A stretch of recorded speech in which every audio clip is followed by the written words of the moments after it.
Bueno, bueno, ya está. No queda otra. Bueno, gracias. Gracias por avisarme. Lástima Al que menos no. el tema nuevo va a entrar. Sí, bueno, Yo ni cuento de eso. no, yo tampoco. La verdad que se me repasó y no pude grabar el otro texto. Yo me acabo de dar cuenta en la última oración y bueno, dije ahora capaz lo, se acordaba de grabar ahora. Bueno, ya está. El trabajo tiene que ser igual. Bueno, sí, gracias por avisarme porque esto es importante que quede. Eh, lo que vamos a trabajar hoy son diferentes estructuras verbales, por eso dice verbs, del inglés, que las vamos a trabajar más que nada porque son estructuras que no se traducen de forma literal al español, que hay que tener un poquito de cuidado de cómo las vamos a pasar al español. Muchas veces se van a dar cuenta que son cosas que nos salen ya naturalmente porque hablamos en español desde que nacemos prácticamente, así que, digamos, porque somos nativos, o sea que no se asusten, no duden, ¿sí? Confíen en lo que su corazón les diga, ¿sí? Pero, más allá de eso, lo vamos a averiguar para que tengan en cuenta qué estructura seguir. Son todas diferentes estructuras separadas, no es que es un tema solo como cuando vimos solamente condicionales o un tiempo verbal en particular o por ejemplo comparativo y superlativo, sino que vamos a hacer como una especie como de salpicón de diferentes temas que muchas veces no tienen que ver uno con otro. Si yo les voy a indicar cuando pasemos a otra cosa. Lo que tienen todos estos temas en común es que son estructuras un poco raras, un poco más complejas en inglés y que tenemos que tener en cuenta a la hora de pasar al español. Además, también asegurarles, digamos, que todas las estructuras que vamos a ver hoy, no es que yo las voy a pedir que ustedes las identifiquen en un texto, que las encuentren, sino que van a ser tenidas más en cuenta, por ejemplo, en los ejercicios de traducción, ¿sí? De reconocer la traducción correcta o algún error en la traducción, ¿sí? Esa es la idea, pero no es que vamos a salir a que, no sé, busquen verbos en tal modo, ¿sí? No vamos a entrar en eso. Así que bueno, empezamos. La primera estructura que vamos a ver es el modo subjuntivo. En inglés y en español tenemos tres modos. Los modos son justamente las formas en que podemos escribir las oraciones. Tenemos los dos idiomas tienen los mismos modos y se llaman muy parecidos. Tenemos el modo indicativo o indicative, el modo imperativo o imperative y el modo subjuntivo o subjunctive, que es el que vamos a ver hoy, ¿sí? El modo indicativo es el modo que hemos estado trabajando prácticamente el 90% de la materia, ¿sí? Cuando hemos trabajado todos los tiempos verbales que existen en inglés, desde el presente hasta el futuro o hasta el past perfect, todas esas oraciones estaban en modo indicativo. Se llaman así porque justamente indican algo, me dan información, ¿sí? Una oración en modo indicativo puede ser algo tan sencillo como, por ejemplo, decir I work here. Yo trabajo acá. She is a teacher. Ella es profesora. ¿Sí? Ven que justamente yo estoy indicando algo, les estoy dando información a ustedes. Y se caracteriza porque es un sujeto y un verbo conjugado en cualquiera de los tiempos que hemos visto. En este caso en presente, ¿sí? Pero podría estar en pasado, en futuro, lo que sea. El otro modo que también lo vieron en inglés 1 es el modo imperativo, que ahora lo repasamos un poquito con el condicional 0, que recuerden que es el modo que usamos para dar órdenes, instrucciones, advertencias, y se caracteriza porque este modo no tiene sujeto, ¿sí? Arranca, por ejemplo, wash your hands before eating, ¿sí? Lavate las manos antes de comer. Entonces ven que acá yo directamente arranqué con el verbo, no tengo sujeto como acá, que sí tengo, y ese verbo además no cambia, ¿sí? No se agrega ese, no se conjuga de ninguna manera, ¿sí? Y bueno, si yo quisiera dar una orden negativa, le agrego el don't adelante, ¿sí? Por ejemplo, don't smoke in the office, no fumes en la oficina, supongamos, ¿no? Esas instrucciones, órdenes y advertencias. Bueno, el último modo que nos queda es el modo subjuntivo. En realidad el modo subjuntivo ya lo hemos estado trabajando un poquito cuando estuvimos viendo los condicionales, sobre todo los condicionales 2 y 3, ¿sí? Porque, fíjense acá, justamente el modo subjuntivo se usa para expresar un deseo, una propuesta, también puede ser alguna demanda o alguna orden o una condición, ¿sí? Acá está entonces justamente los condicionales, ¿no? Ahora vamos a ver un poquito eso.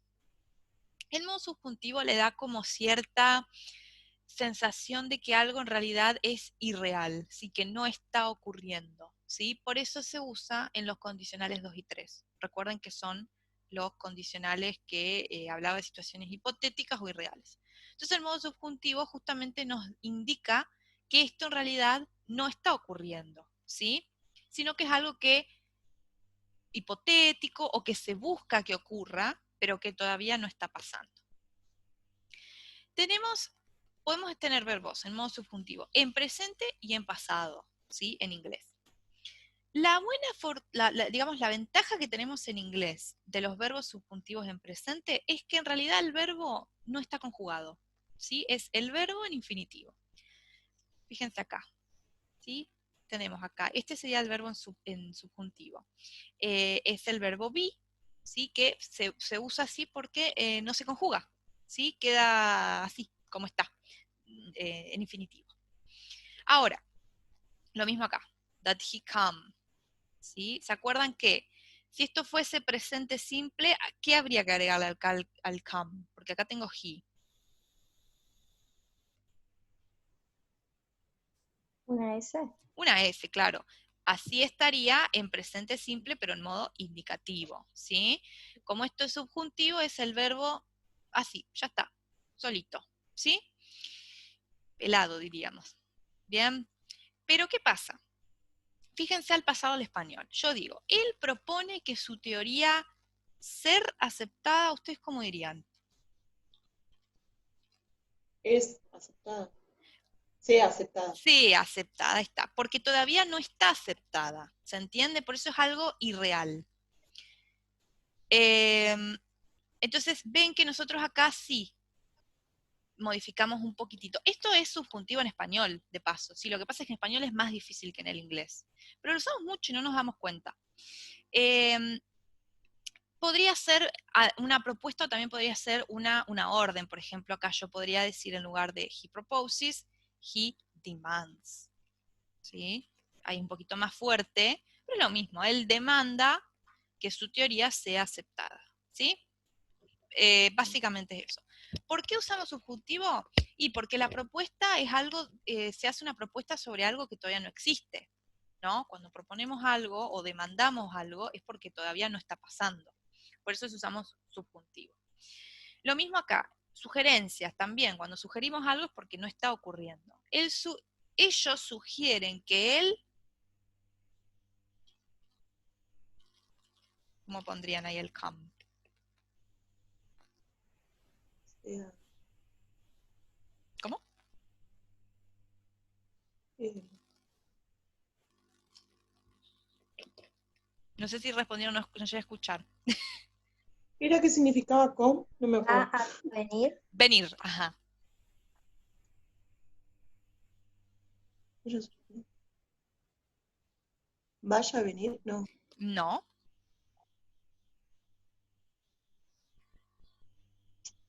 Ah, Que él ven. venga. Ahí Que está. él venga. Bien. Que él venga, exactamente. Esto también es subjuntivo en español, ¿sí?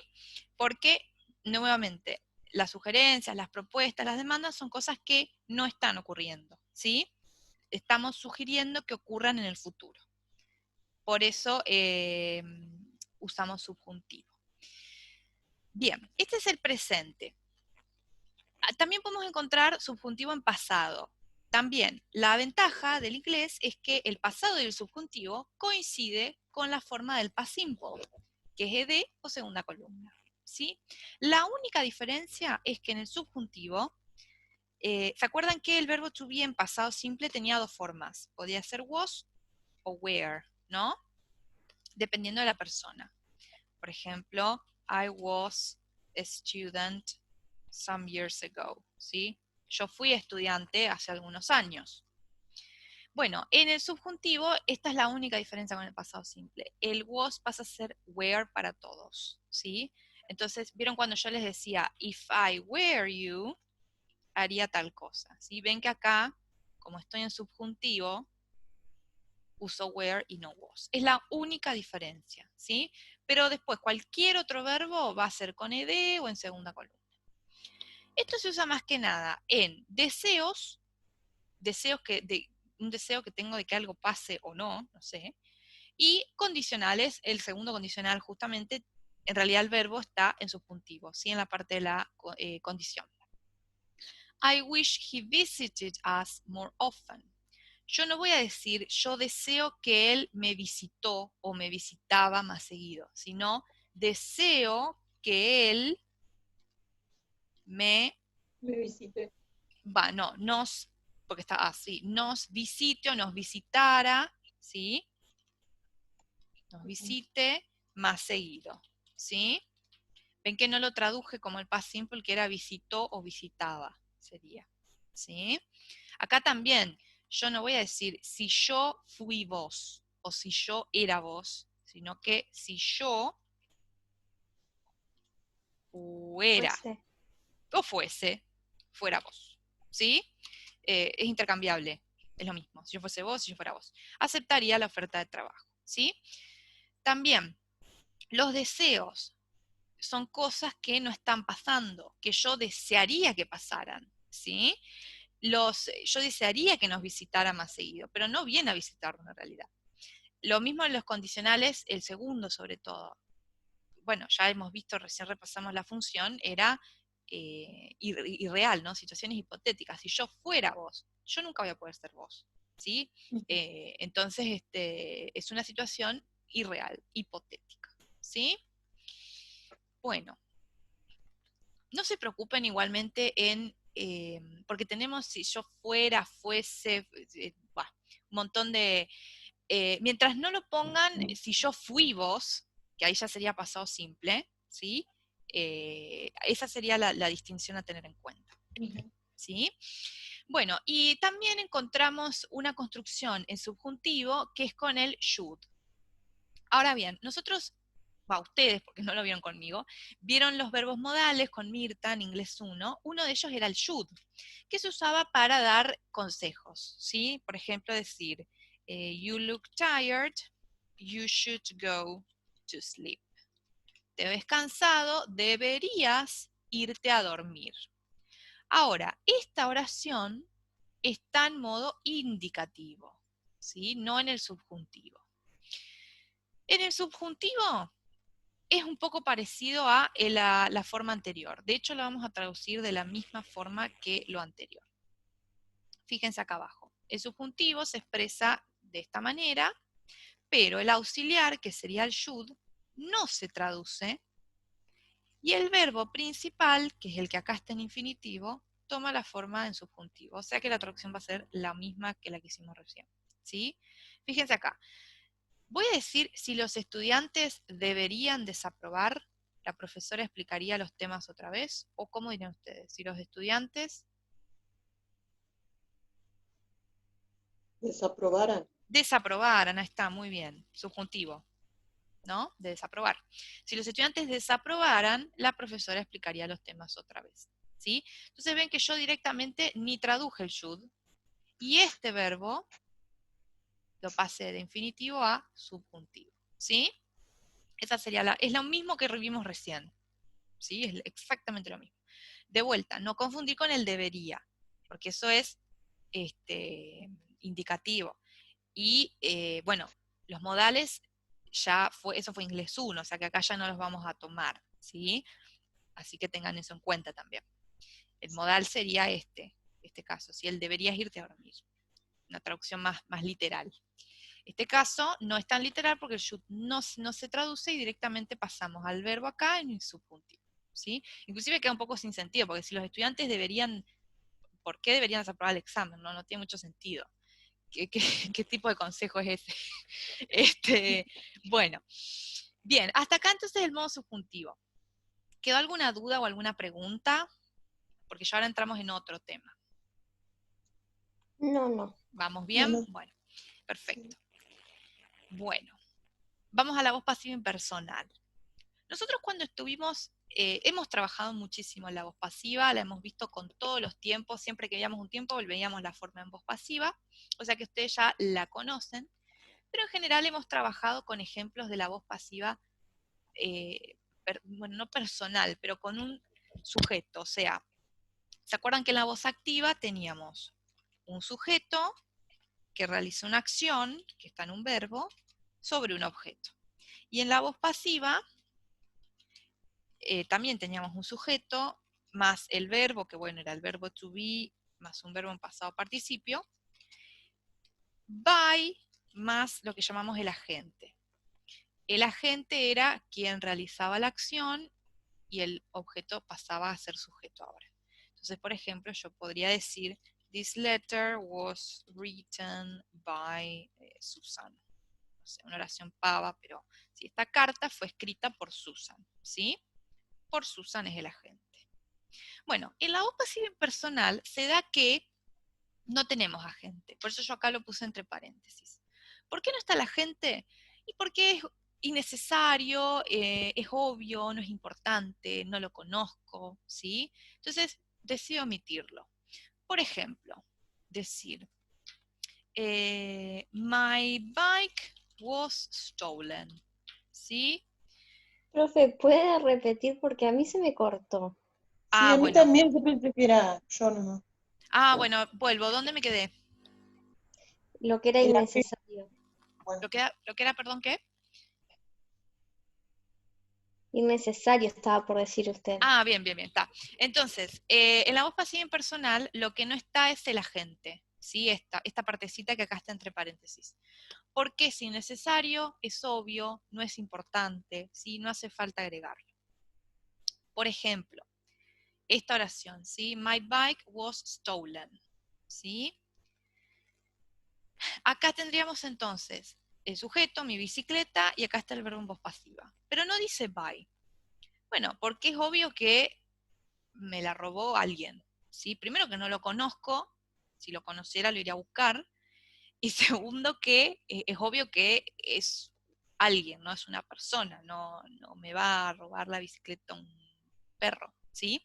Entonces, no incluyo el agente, ¿sí? Otro caso, por ejemplo, eh, a ver, this dress, no, this painting was made in, no sé, ¿sí? Lo mismo, esta pintura se hizo en 1850. Sí, bueno, no sé quién la hizo, tal vez el artista es desconocido, entonces no lo puedo agregar, o ya se entiende, a lo mejor yo ya vengo hablando de la historia del artista, y bueno, sé que estamos hablando de sus pinturas, por eso no lo agrego, no lo considero necesario. Eso entonces se llama la voz pasiva impersonal, justamente porque no hay persona, no hay agente, no está la persona que realizó la acción. Cuando esto pasa, podemos traducirlo de la forma más literal, que es fue robada, fue hecha, fue escrita, o podemos escribirlo de una forma un poquito más natural en español, que es esta, ¿sí? El se más un verbo conjugado. Fíjense este ejemplo, decimos, different alternatives can be considered, ¿sí? Yo podría decir, diferentes alternativas pueden ser consideradas, esa es una forma más literal, como las que les dije recién, o podría ser una interpretación impersonal y decir, se pueden considerar diferentes alternativas, ¿sí? Inclusive un poquito más natural en español, ¿sí? Entonces otra forma de tomar la voz pasiva cuando no tenemos el agente, ¿sí? Cuando tenemos el by. Si está el by, entonces no, lo traducimos de la forma que hemos trabajado, ¿sí? Bien, ¿se entendió entonces esta forma? Sí, sí. ¿Sí? Bien, acá tenemos el se y el verbo conjugado pueden, ¿sí? Y bueno, después el resto de la oración. Bueno, a veces los verbos en voz pasiva impersonal están seguidos de un verbo en infinitivo con to, como en estos dos casos. ¿Sí? Ven que acá tengo un verbo en voz pasiva, acá tengo otro, seguidos de un verbo con to. Bueno, esta sí es un poquitito más diferente en español. Vamos a decir que decimos, utilizamos la voz pasiva impersonal, que es lo que vimos recién, el se más un verbo, que tal cosa y un verbo conjugado. Entonces, diríamos, se asume que, ¿cómo la continuarían? Se asume que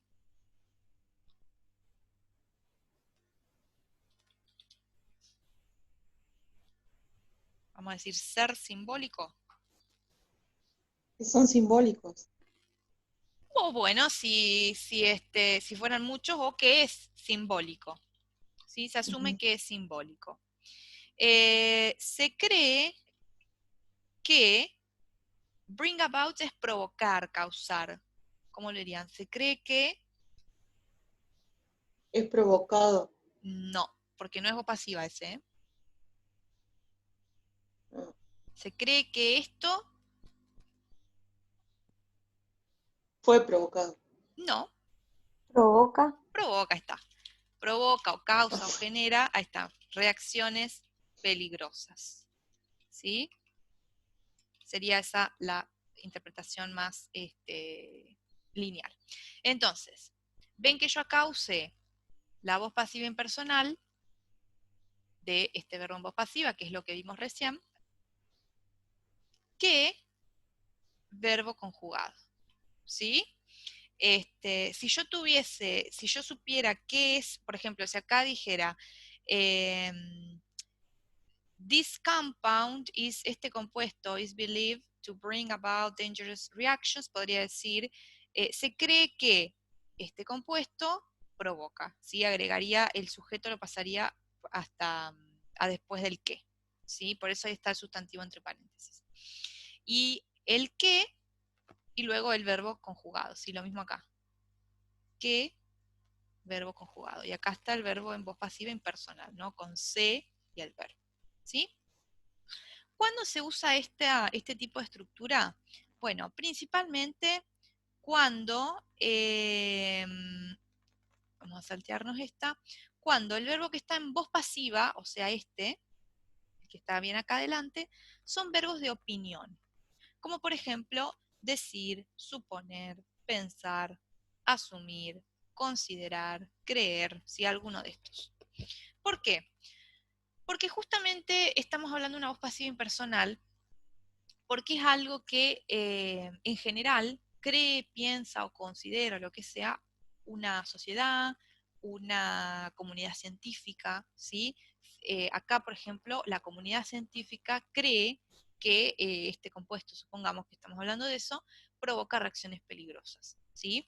Y algo que se cree en general, entonces no vamos a poner by scientists, ¿sí? Porque ya se entiende que con ese verbo de opinión en voz pasiva, acá, it is believed, ya estamos hablando de algo, una creencia medio generalizada, extendida, ¿sí? Se usa entonces esta estructura con estos tipos de verbos. Comparemos, por ejemplo, con este caso. Ven que acá tengo is used, pero no es un verbo de opinión. Entonces, acá, ¿cómo vamos a decir? Se usa,